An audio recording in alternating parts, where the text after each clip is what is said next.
Hello, and welcome to the BYU Family History Library webinar series. I'm Marin, and I'll be your host for this webinar. We want to apologize for the last try of this webinar that we had on Thursday, December 12th. That's why you see the incorrect date on our opening slide here. Today is December 16th, and we will be having we're redoing the webinar due to the audio issues that we had last time. So before we start the webinar, I just want to remind you that we do have another webinar on the 9th in January. So you can join us again in January, that Thursday at 3 p.m. Mountain Time. On the 9th, we'll be hearing from Susan Hoffman on naturalization. And a recording of this webinar will be made available on our YouTube page and on our website, and that will be processed this week. You can email us at fhl_webinars@byu.edu if you have any comments or questions, or visit our website, which is fh.lib.byu.edu. And if you have any technical difficulties or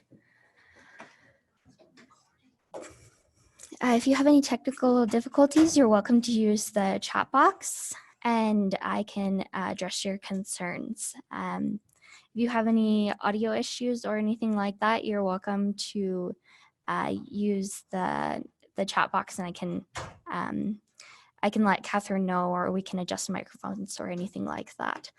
And if I think that's all the announcements that we have right now.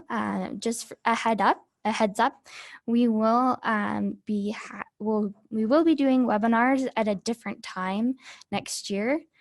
We will be doing them on Wednesdays. We're going to send out a newsletter letting you know about all the changes, as well as the new link, the new URL that we will be using for webinars next year. I think everything is ready to go. I'll just unmute Kathryn and we'll get started. Sounds great, Marin. Thank you so much. Let's just get the slides set up here.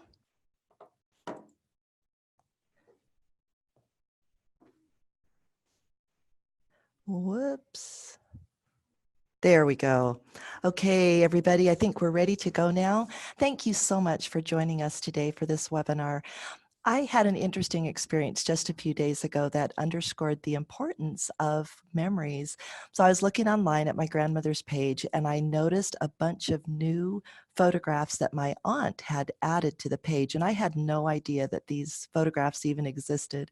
And it was such a treat to become more familiar with this different aspect of my family history through those memories that I had not even known about. So I think this topic is so exciting, and I hope that you enjoy learning about these power features of the FamilySearch Gallery. So before we started, I wanted to give a special shout out to Beth Ann Wiseman, who is a quality assurance engineer on the memories team at FamilySearch, and she has been our technical advisor for these memories webinars. And if you know Beth Ann at all, you know that she is amazing and knows memories inside and out. So the webinar is definitely a lot better than it would have been if we had not had Beth Ann's help. So Beth Ann, thank you very much. I wanted to point out that this is one of 3 webinars that I've done on memories. The first one was about the Memories tab on the Person page. The next one was on the basics of the FamilySearch Gallery. And then today, of course, we're talking about power features. You don't have to have seen these other webinars to enjoy and benefit from the webinar today. But this one does build a little bit on those other webinars. So if you didn't or weren't able, if you weren't able to catch those, then you might want to go ahead and catch those just to fill in some of the gaps. And if you are interested in watching those webinars, here are the titles, and here are 3 ways that you can find those webinars. If you already have the link to the BYU Family History Library webinar page, oh dear, gotta stop touching the keyboard. So if you already have the link to the Family History Library webinar page, you can just go there and then click the link for the webinar index. But I'll be honest with you, what I usually do is just Google BYU FHL webinars, and that gets me very quickly where I need to go. And of course, you can also search on our YouTube channel because all of the recordings of our webinars are put there. So who is the audience for this webinar? We're basically doing this webinar for people who have added or who intend to add more than just a few memories.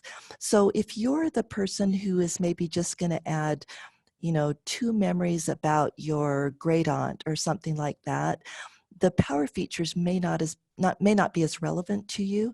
But if you're planning on adding 10 or more memories, even dozens or possibly hundreds, then you probably will benefit from the power features that we'll be talking about today. And then also the webinar is just simply geared for people who are familiar with the gallery but want to learn some of the advanced features. So let's go ahead and dive in. Here's an overview of the topics we'll be covering today. First of all, we're going to dive a little bit deeper into the organization panel. We touched on it in the basics webinar, but this will go a little bit deeper. And then we're going to go beyond just basic adding to talk about how you upload directly to an album, how you can import from your social media accounts, and how you can add other people's memories to your gallery. Then we'll talk about using the Actions menu and adding detail to multiple memories. And finally, we'll just touch on Gallery and Mobile and how they work well together. Okay, about the organization panel. The organization panel is that section on the left side of the screen that basically allows you to organize your memories. And let's just talk through each thing, but we're going to point out some of the things that might be a little bit unexpected. So in My Memories, you're going to see all the memories that you've added, including those that you've put on person pages. So you don't have to explicitly add them to the gallery. Anytime you add them on a person's page in Family Tree, they're going to be automatically put into My Memories. The other interesting thing is that My Memories does not include any memories that you've got in My Archive or in Recently Deleted. So these 3 sections right here are mutually exclusive. You can have it in any one of the 3, but you can't have it in more than one of the 3. So My Archive is a holding area for memories that you're not currently working on. And probably the main benefit of that is it just helps get the clutter out of the way. So if you're in My Memories and you notice that you've got, so many memories and you are just having a hard time focusing on what you want to do, then moving things to My Archive may be a good way to declutter. As far as a tip for improving performance, be aware, according to Beth Ann, that you can improve the performance of My Memories by moving items to My Archive. So if you have maybe hundreds of memories in My Memories and you notice that it's loading a little bit slowly, try moving it to My Archive, moving some of those memories to My Archive, and you'll very likely notice an improvement in performance. Recently Deleted holds memories that you have deleted within the last 120 days. And there are a few gotchas on that we're going to be going over later in the webinar. My Likes includes any memory or album, and this is a new feature actually, any memory or whole album that you have liked, whether it was added by you or added by somebody else. Just as a reminder, we did cover this in the basic webinar, but I think it's worth repeating that the gallery was basically designed to hold about 6,000 memories. If you have over 6,000, you may notice that the memories will load very slowly or possibly not at all. But that's really okay because the gallery was never intended to be a photo storage service, to take the place of Google Photos or any other place where you would store those. Instead, it's supposed to hold memories that are specifically related to your family tree. And I know that sometimes I'll visit a person page where I will see somebody has uploaded maybe 5 or 10 photos that are almost identical and possibly about living people. And so I would probably recommend against that. Maybe pick the best photo and don't upload 5 or 10 or 20 or whatever that are so close to being the same, but just pick that one best one and let this be a way to kind of showcase the memories that are directly connected to your family. So albums are a way to help you organize memories. What's interesting about albums, and I hope that I can explain this well, is basically they don't contain the memories, they point to them instead. So anything that's in one of your albums, if you've put something in an album, really the memory either resides in my memories or my archive or my likes. And so that being the case, you can actually put the same memory in more than one album because, again, the thumbnails here in the album are just pointing to, like in this case, this thumbnail right here it appears in 2 albums, in my GRO certificates and in my grants album, but it really resides up here in my memories.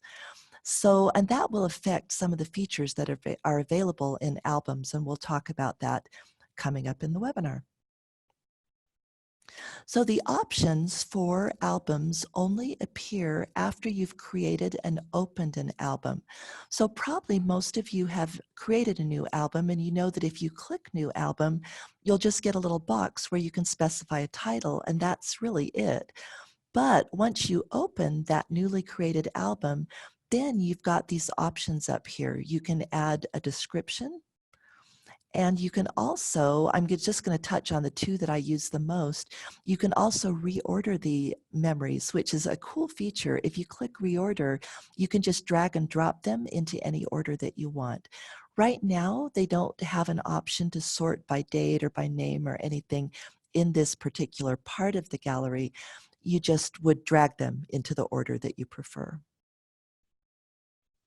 Another advantage of using albums is that others have easy access to everything in the album.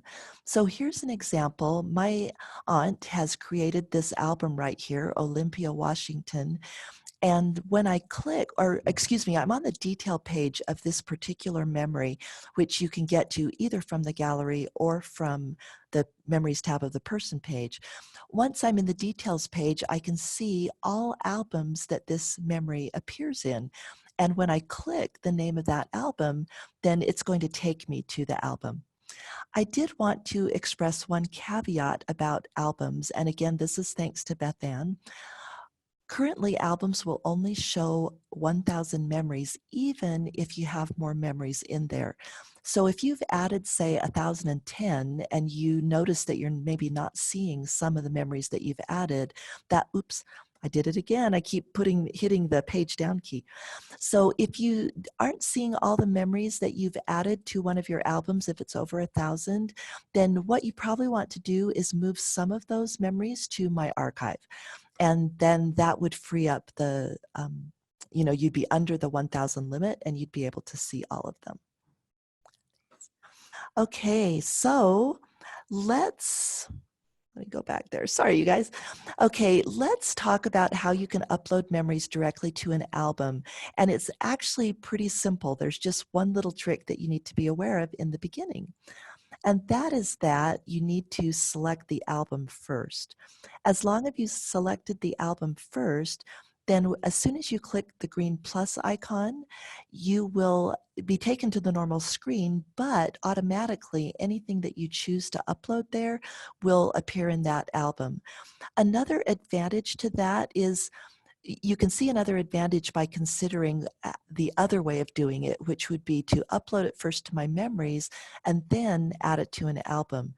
And that's a 2-step process, but if you upload it directly to an album, not only is it added to the album, but it's also automatically added to my memories. So you can save yourself a step. Okay, how do you import memories from social media accounts? It's also really easy, but a lot of times I think maybe this feature gets ignored because it's not right in front of our faces, so to speak. So the way you do it here is you start out again by clicking the green plus icon, And then you down underneath the place where you'd normally choose to either drag and drop the files or choose the files from your hard drive, you would instead pick one of these surfaces. It may go without saying, but I'll mention it anyway. You do actually have to already have an account on these services for this to work. So for instance, if I don't have an Instagram account, then clicking Instagram is not going to allow me to get any photos from Instagram. So in this example, I wanted to show you Facebook, but the other social media platforms are pretty similar as far as doing the import. So I'm going to click Facebook. And then I get the login with Facebook screen and it recognizes me. So I just go ahead and click this button. And then I get a modal, a pop-up window that shows me all the photos that I have added in Facebook. So I click on these photos and make sure that they're selected. You can tell because the little check mark there has turned blue and there's a blue outline. And then when I've selected all the photos that I want to import into the gallery, I just click Import Photos, and there they show up. So it's pretty straightforward. Okay, so suppose that you have gone to somebody's page, like I went to my grandmother's page and noticed that my aunt had added some memories, and I want those to be in my gallery. Here's how you can do that. There are 3 different ways. You can add the memory to one of your albums, you can like the memory, or you can like an entire album. And again, this is a new feature that's really cool. So we will just quickly walk through each of those methods. They all start with going to the Memories tab of the Person page where the memory is. And you just click the memory to get into the Detail page. If you just want to add it to one of your albums, then you click Add to Album. And you get this modal that is going to give you a list of all your existing albums. But the cool thing is, suppose that you wanted to create another album, you can do that on the fly. So you just type the name of your album right up here. It's as simple as that. And then you click Add to Album. And the album appears in the gallery the memory appears in the gallery in the album that you selected. But it's important to point out that this memory does not appear in my memories because it isn't my memory. This particular one is my aunt's. And remember that anything in an album is actually pointing to where the memory actually lives. And in this case, this memory lives in my aunt's gallery, not in my own. Okay, how do I add a memory to my gallery? By liking it. You start again by going to the Memories tab of the Person page and you click the memory and then you just click Like. And lo and behold, like magic, it shows up under my likes, but again, not in my memories. And then finally, let's look at how you can add a whole album to your gallery, somebody else's album to your gallery. You click, again, you just click on the Memories tab of the Person page, and then if you click the name of the album, of somebody else's album, then you will see the ability to like that album. And so you click like for the whole album, and then the entire album shows under my likes. Okay, let's talk about the Actions menu. This is a really cool feature. So by way of review, as we've just seen, if you just look at your list of memories in My Memories and you just click one, well, you go to the Details page, right? And you've got an Actions menu up here, but a lot of people aren't aware that you could actually access this same menu from the main gallery page. And here's how you do that. So if you hover over a memory, you're going to see this blank check mark. If you click the check mark, then the memory will be selected without you going to the Details page, and you'll get the Actions drop down up here in the blue bar. Now, if you get this by accident and you don't want it, of course, you just click the X to get rid of it. But in this case, we do want it. So let's click Actions and see what is available. So we've actually got a whole list of about 9 different options, but it's important to realize that the options vary depending on where you are in the gallery and also depending on what type of memory you've selected. So in this case, I invoked this menu from my memories. And so, for instance, it's got an option to move to my archive. Well, if I was already in my archive, this option would instead say move to my memories. And then some of the options that are available in my memories aren't available in an album, and we'll be taking a look at that in just a bit.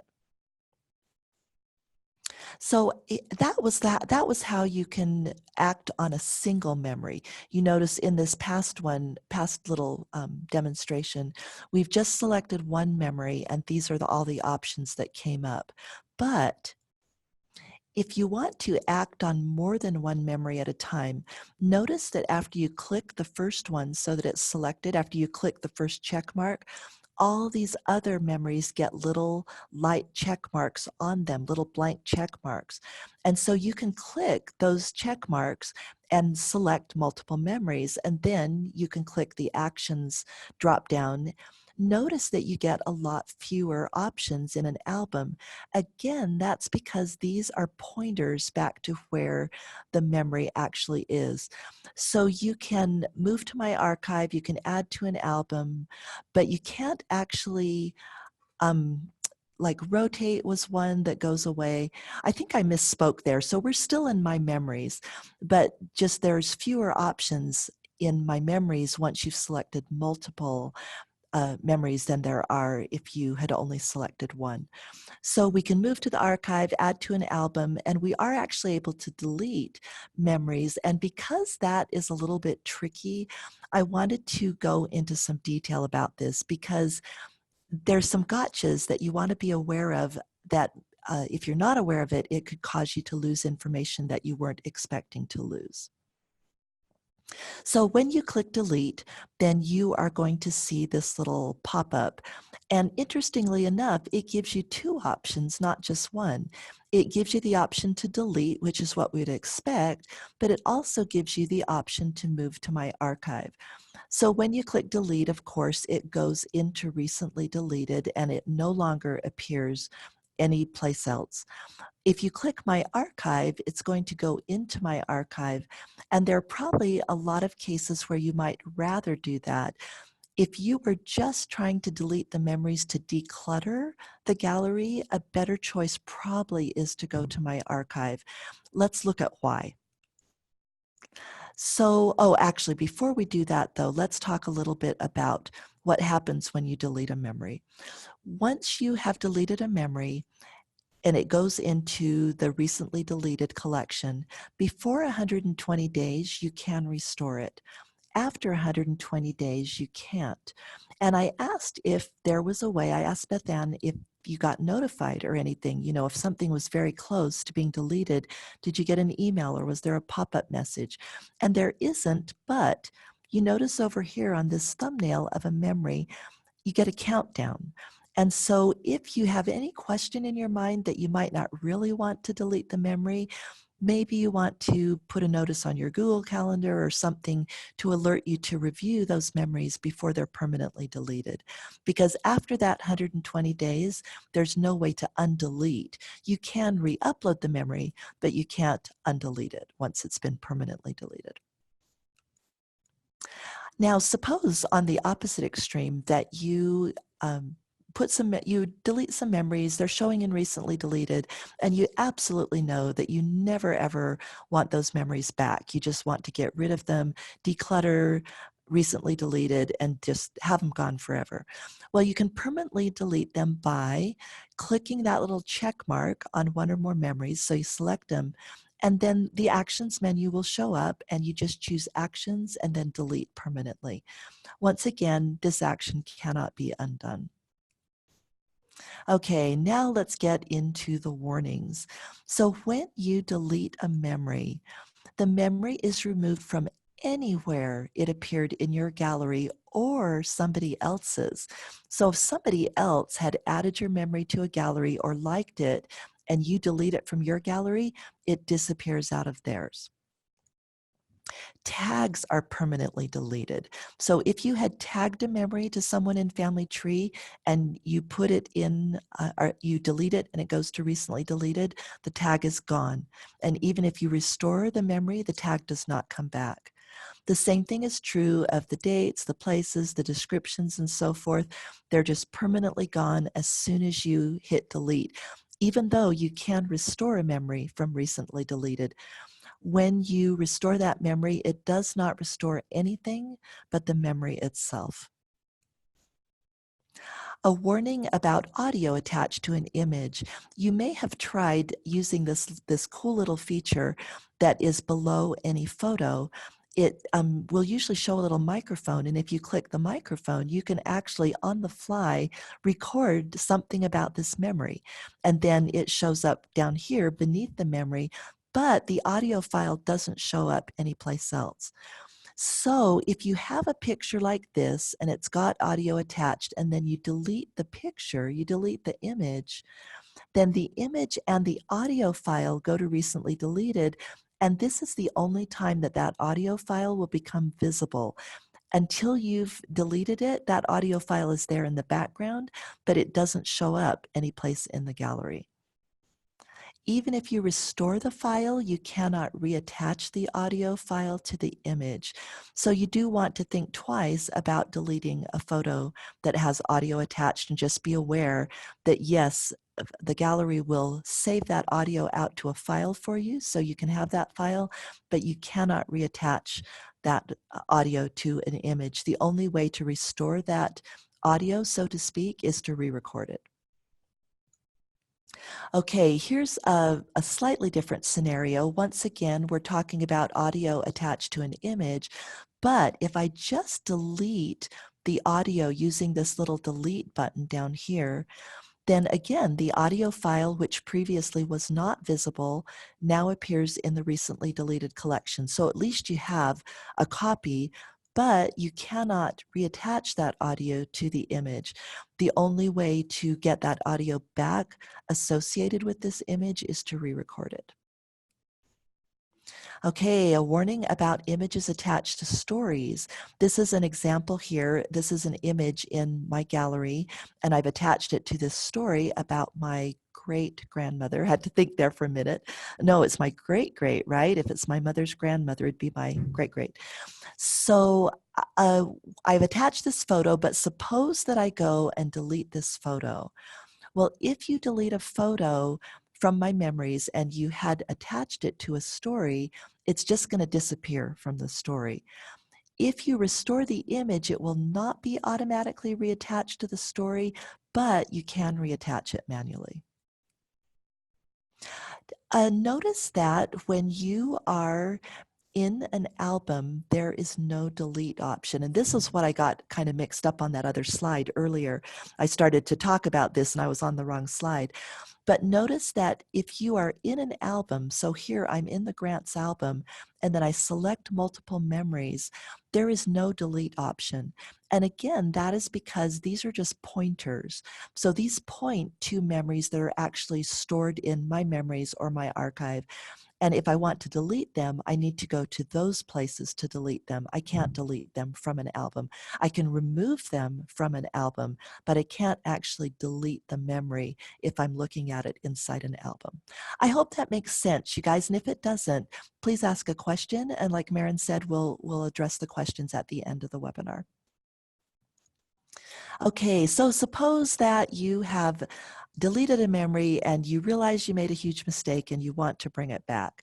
So you go to recently deleted and you see all your deleted memories, and then you go ahead and select those memories that you want to restore, and then you just click move to my memories. And again, just as a reminder, just because it would be such a heartbreak if you lost information that you'd spent a lot of time doing and you didn't want to lose it, just remember that when you restore a memory, it goes back to my memories, but not anyplace else. It's not going to go back to an album. It's not going to go back to your relatives' albums that may have saved this memory to their gallery. Dates, places, descriptions, and so forth are not restored. You would have to recreate all those manually, and tags are not restored. So if you tag that to any specific people in Family Tree, those tags would also have to be recreated manually. Okay, how do you add details to multiple memories? And this is a little bit different than the bulk feature. In the bulk feature, we were selecting memories and we were taking the same action on all of those memories. For instance, moving all of them to a specific album. But here we're going to talk about things that you wouldn't necessarily do the same for every memory, but you might do them in sequence, and you might want to just go through a whole bunch of memories at a time, and this is how you could do that. So my favorite way for doing this is to go into list view. And so you just click this icon here at the top, and you notice that now, instead of those large thumbnails, we've got a list of all of our memories. Suppose that I wanted to just add a bunch of titles and events and places and so forth. From list view, you can actually do it right on this page. So if I just click add title, I get a pop-up box that just lets me add the title. Same thing for the date, same thing for the place. So you can very quickly, the advantage of list view here is that you can very quickly see which memories are missing information so that you can easily add it. Now, adding tags is a little bit different, so we'll go ahead and walk through that.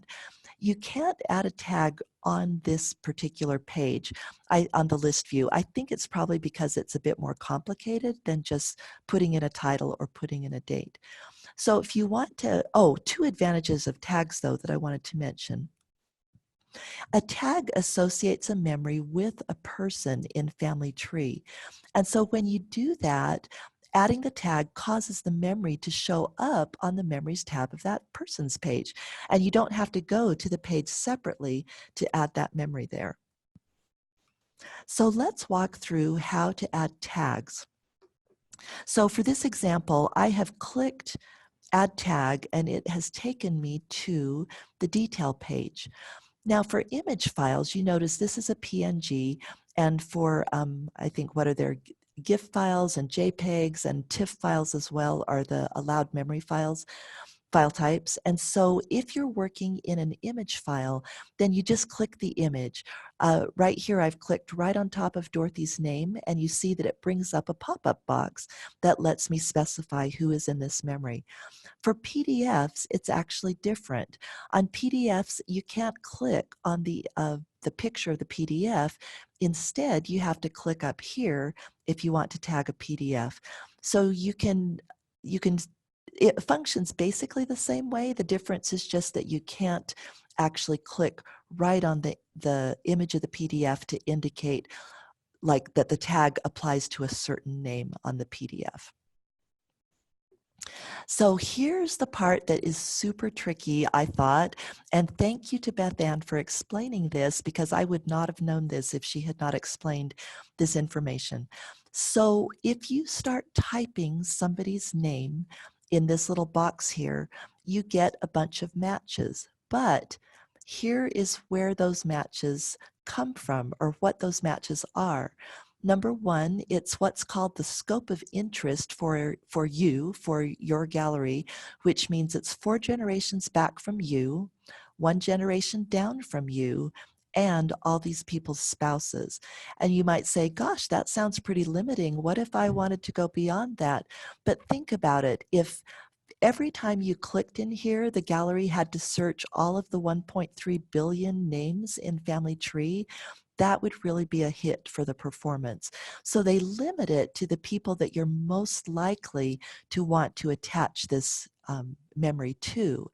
They also show you people on your recents list. That's the last 50 people that you've looked at in Family Tree. And then also people that you've previously tagged to memories, including unattached tags. You might be saying, what is an unattached tag? Let's walk through that. Oh, I forgot, we have a tip here. So, and it cut off part of the text there. Or maybe it didn't. Okay, sorry about that, you guys. So here's our tip. If the person that you want doesn't appear, so they're not in the scope of interest and they're not on your recents list and you haven't previously tagged them, then just I would go visit that person's person page in Family Tree, and then that puts their name on recents, and then you're able to tag the memory. I thought some of that text was truncated because of the blank line here, but it just got scooted up sort of. So, okay. Now here's the deal about unattached tags. I'm on a birth or baptism entry here for Dorothy Green, and she is in Family Tree, but she doesn't fall into those three categories. So when I type the name Dorothy Green, nothing shows up here as far as existing tags or existing people, but I do have the option to add a new tag. So I'm going to go ahead and hit Add New. And the tag is added, but notice that it's not connected to anybody in Family Tree as indicated by the broken link here and the fact that we've got a button that lets us attach to Family Tree. So here's a tip. The unattached tag will now show in your tag list. Remember, that was in the third category. So suppose that I've got, say, 10 memories for Dorothy Green, and I don't want to, bother to go out to the recents list. I just want to tag them all really quickly. And so I'm going to put this unattached tag on all 10 memories. Well, when I finally connect that tag to somebody in Family Tree on one memory, all 10 of those unattached tags will be updated. So that's a cool feature. You only have to do it in one place. So if I want to connect this unattached tag to somebody in Family Tree, I click Attach to Family Tree, as you might expect, and then I get this dialog box or pop-up box, if you will. Now, I could go ahead and hit Find in Family Tree, but in this case, I had the PID, so I'm just going to put the PID in here, and then I'm going to hit Select. It's that easy. And once you do that, you click Attach. See, it found the person in Family Tree. And I click Attach, and then her Family Tree information shows up here, complete with the PID, the correct name, the information, and so forth. And for those other 9 memories that had unattached tags, now they've all got their correct tag for Dorothy Green. Now, here's a little bonus tip that I thought was really cool.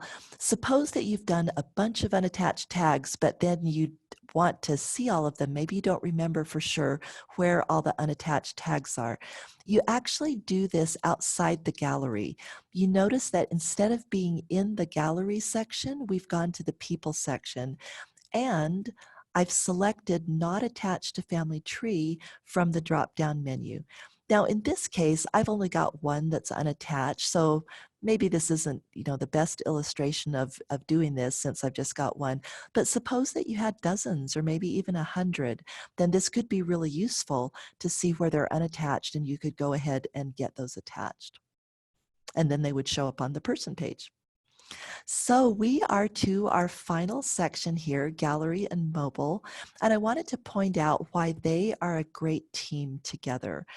So it's been interesting to me. If any of you heard the webinar that I did on mobile apps, for a while now, a lot of people have been saying, oh, people are totally going to stop using desktops. They're only going to use mobile apps because they're so much more convenient, et cetera, et cetera. And especially people have been saying, oh, you can't get a teenager to use anything but a mobile app. What's interesting is in my work with teenagers, they totally don't feel that way. It's an assumption that adults make. I have not ever met a teenager yet who does all their homework on a mobile app. All of them are familiar with and really good at using desktop applications in addition to being really good at using mobile apps. So the way I look at it is that the mobile app and the gallery complement each other. They work well together and they each have their strengths. One strength of both of them is that they auto-sync. So if you add a memory to the gallery, it automatically goes to the Memories app in the mobile app, and vice versa. The mobile app is super great for capturing photos and audio on the go. So for an example, the other day I was visiting my mom and she just started talking about some of her early memories of her life. Well, I whipped out my smartphone, I turned on record, didn't even say to her what I was doing because she probably would have freaked out and stopped talking, but I just very quietly opened the app, turned on record, and got some wonderful memories, spontaneous memories that she was sharing about her early life. Now, that would have not been easy to do with the desktop. But on the other hand, I've tried organizing my memories on the desktop, and or excuse me, on the app. And I much prefer doing that on the desktop. It's so much easier because you've got this organization panel over here. You can see more memories at a time.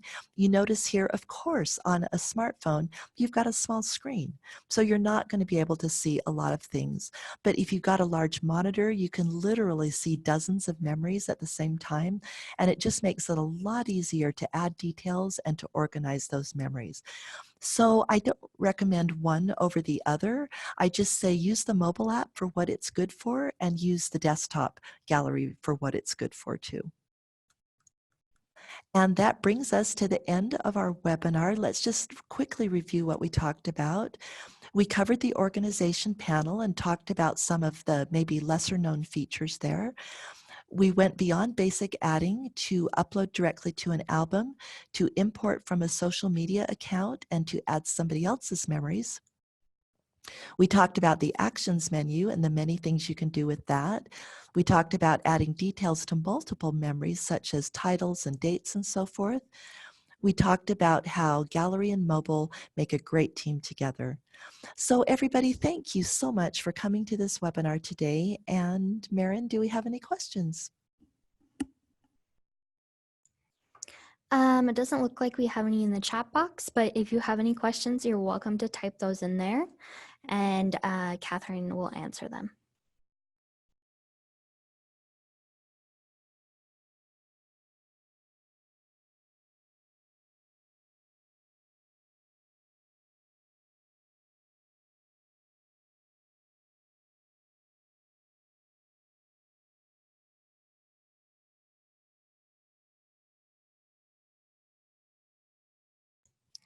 It looks like we have a comment or question.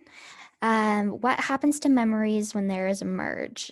And then the second one is, what is your suggestion for adding memories to living people? Those are great questions. So on a merge, this did not used to be the case, but fortunately now, whenever you do a merge, any memories that are on the person that's going to be deleted or archived are automatically transferred to the other person.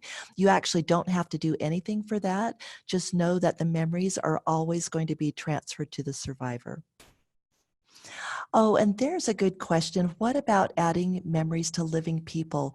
One thing that you do want to be aware of is that, again, thanks to our expert, Beth Ann, memories that you attach to living people are findable. So be very cautious when you're attaching a memory to a living person. Now, you're not going to be able to see the memories tab of that living person's person page, but there are other ways to see those memories. And so you want to be real cautious about adding living memories to living people. That being said, if you want to do that, especially here's an example. So my parents are elderly right now, and I can attach memories to their page and nobody's going to see them, but I do it with the view that in some future time when they pass away, they're going to be marked deceased, and then all those memories will be available. So that would be a reason maybe to attach memories to a living person. But again, just be aware that if somebody's persistent enough, my understanding is you can Google those memories and find them. Beth Ann, please correct me if I'm wrong on that, because Beth Ann, I see you're on the call, on the webinar. But I do believe that there is a way to find them. So again, use caution and respect when you're attaching memories to living people. Oh my goodness, what happens? Yeah, Jane, good question. What happens when the person dies and they haven't labeled their pictures? Beth Ann, can you address that? Because I'm not sure the answer.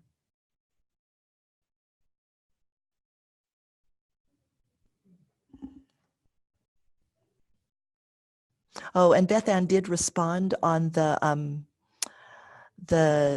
the living memories, she said, yeah, they're hard to find, but there are no guarantees and there are ways to find them. So just be aware that that you shouldn't have an expectation of privacy for any memory that you tag to anybody in Family Tree.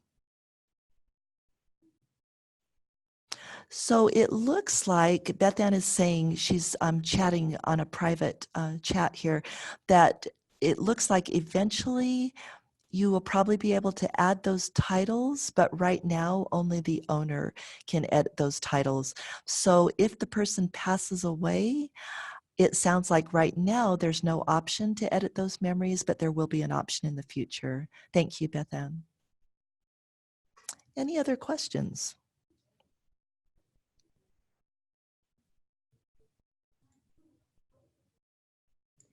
All right. Thank you so much, everyone, for participating. And thank you for asking the wonderful questions.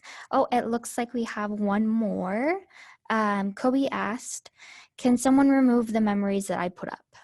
That is a great question. And if by remove you mean delete, no, they cannot delete them. If they have saved one of your memories to one of their albums, they can remove it from an album, but they can't delete that memory. They can only take action that they are allowed to take, such as removing it from a memory, removing it from an album, unliking it, that kind of thing. Thank you, Colby. Great question. Oh, and Beth Ann adds that they can detach the memory from a tree person. Beth Ann, is that the case even if they don't own the memory? Like, for instance, suppose my dad attached a memory to my grandmother. Can I go to my grandmother's page and detach my dad's memory? Yes, she says that anybody can detach a memory, so even if you didn't contribute it. So in that example I just shared, I could go to my grandmother's page and detach a memory that my father had added, but why would I want to do that, right? So I would be really cautious and really respectful of memories that other people have tagged to people in Family Tree. This is just me speaking personally. If you felt that something was inappropriate or should be removed or detached from that person, I'd probably contact that user first and just, really courteously explain your reasoning and ask them if they're okay with detaching it. And that could just, avoid some really awkward situations or some hurt feelings. Yeah, that's Randy pointed out a really good point. If you detach profile pictures, people do not realize that recently, and by recently I mean, gosh, I don't know, the last year or something, now you used to be able to set your own profile picture and every user saw their own profile. And for those, I realized I should give some context. When we say profile, we're talking about that circular picture that appears at the top of a person page. It used to be that every user could pick their own portrait, but that changed not too long ago to where whatever somebody picks, everybody sees that. So be aware that if you change a portrait photo, it does change it for everybody.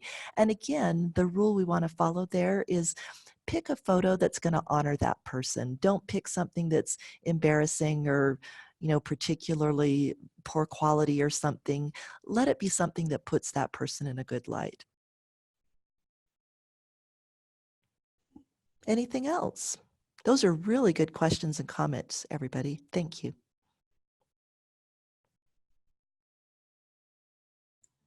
All right. Thank you so much, everyone. We hope that you have a wonderful holiday, and we will see you in January on the 9th if you're able to make it. If you would like to see this recording again or share it with someone, you can see it on our YouTube page or on our website, and we will get that uploaded as soon as we can. Thank you so much and have a wonderful